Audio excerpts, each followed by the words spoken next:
versus several high-profile home games this month. What's been your biggest point of emphasis the last couple of days of practice?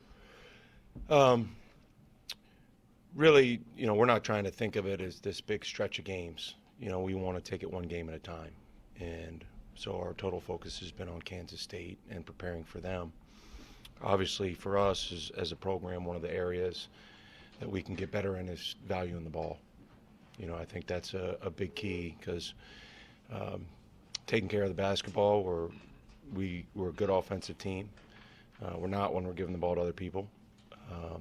And we've improved defensively. So when you turn it over, you don't give your defense a chance to get set. So that's been one of the points of emphasis outside of, having and allowing our guys to get familiar with Kansas State. Turnovers kind of been an issue for a while. What are you doing differently to kind of try to get past this? Well, I don't know. One of the things that we've been really good at the last few years is taking care of the basketball. And if you've ever been to one of my practices, it's never not a point of emphasis. So to say we're emphasizing it would be wrong because we always emphasize it. It's trying to figure out where are our turnovers coming from? What are the cause of the turnovers and then addressing it. And it's different.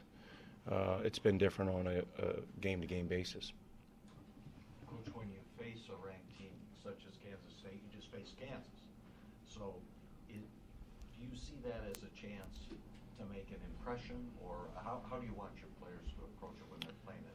Well, we want to learn from all the lessons that we've learned so far this season, and obviously playing against Indiana and Kansas and Louisville, we play those three teams are NCAA tournament caliber teams and teams that can make a run in the tournament. So over the course of those three games, I think our guys have gained invaluable experience, and we've learned things that allow us to do well, and we learn the things that are going to prevent us from doing well. So when you see Louisville beat Michigan State, I mean, that shows the caliber that you've been playing, right? I mean, you probably knew that when you played them before yeah, you played them. Louisville specifically? Yeah. Yeah, I mean, I thought they were an outstanding team before we ever played them. I mean, the narrative that they don't have much talent is just flat wrong. I mean, we recruited most of the kids that are on the team. They're good players, and they're still there. And so they're a really good team, and I would have believed that if they didn't beat Michigan State. So, but obviously we've moved on from that, and we have an outstanding Kansas State team coming in and getting to know them on film and really studying them. I think they're the best defensive team we've played against. Coach Weber has an experienced group. They have set the top 7 players back from the Elite 8 performance, and when you look at the guys who are playing for them, they're all upperclassmen. With Brown and Wade, I think you have 2 of the better senior players in the United States. And it'll be as hard a game as we've played. Steve, you mentioned Brown and Wade. I mean, Bruce is known for his defense, obviously, over the years of wherever you stop he's been. But do they have a little more offensive firepower, would you say? Yeah, I mean, you don't get to the Elite 8 with having, both. I think obviously they hang their hat on their defense, but to say that they're not an outstanding offensive team as well would be wrong. They're terrific offensively. It's a motion offense. I think they drive the ball as well, if not better, than any team we've played. Their perimeter guys put a bunch of pressure on you off the dribble. Like I said, Brown is a big-time scoring guard. And Wade's, he's going to be as tough a matchup as we're going to play in the post because of his ability to play inside and out. He's a terrific player. I've enjoyed watching and studying their team because they play so hard. They have tremendous cohesiveness.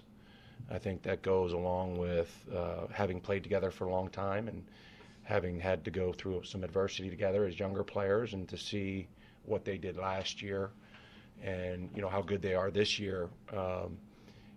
They're an enjoyable team to follow, and I'm happy. Coach Weber is one of the best coaches in the United States. He does things the right way, so I admire that about him. You know, he doesn't take shortcuts. He doesn't cut corners. He does things above board, and I admire that about him.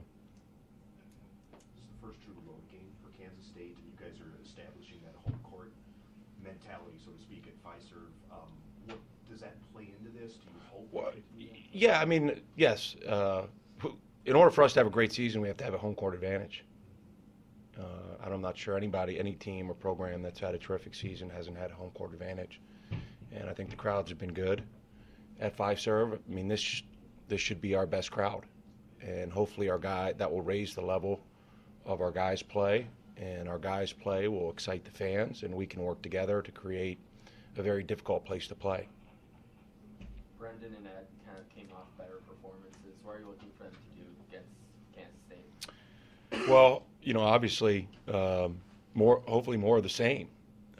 Nothing against Charleston Southern, but I mean, this is Kansas State, and but Ed, I think Ed is both those guys you mentioned, Brendan and Ed, I think are really starting to find their footing.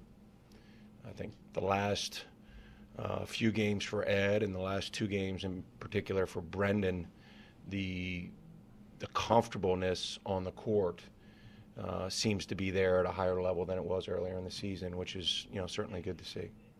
Coach, building off of what Lance said about I think you had mentioned maybe a week or 2 ago, you said, hey, you know, the Fiserv, that's going to be our home, but we got to get used to it. You know, you're not in there all the time. Do you think that the guys are starting to get a little more comfortable? And as you said, once you get some big crowds in there, that'll make it even more. Yeah, no, I think our guys are getting more comfortable. You know, the test drive jitters are over with. You know, it's you know, but the new car smell is still there. Still new. Yeah, so you know, it's a wonderful place to play, and we're appreciative to be able to play in a place like that. But like any building where basketball is played, the building comes alive because of the people in it, the teams and the fans and all of those things. And so I hope the building comes alive because of the people in it on Saturday.